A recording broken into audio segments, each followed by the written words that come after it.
Celui qui réalise une expertise immobilière sur un bien, avant tout vrai professionnel de l'immobilier qui doit être assuré et compétent.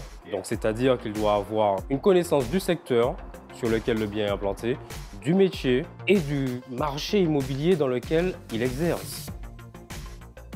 Pour réaliser une bonne expertise, une bonne évaluation de bien, il faut connaître les points positifs du bien, connaître les points négatifs et ensuite on doit en faire une balance, une pondération en tenant compte des spécificités du marché et du bien.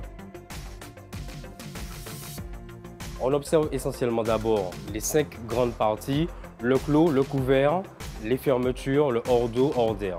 Donc c'est-à-dire qu'on vérifie qu'il n'y a pas de nuisances liées à des infiltrations extérieures ou de dégradations liées à des malfaçons de construction ou éventuellement des dégradations liées à la vétusté et le mauvais entretien.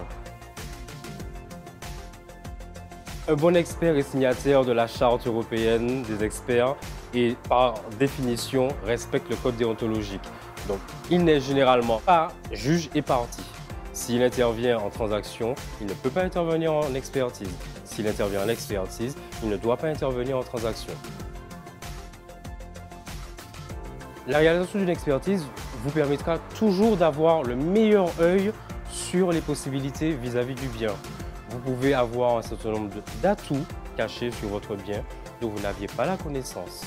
Ou éventuellement de problèmes plus graves que vous ne pensiez, dont vous n'aviez pas la connaissance et qui auront toutes l'un ou l'autre une incidence sur la valeur du bien.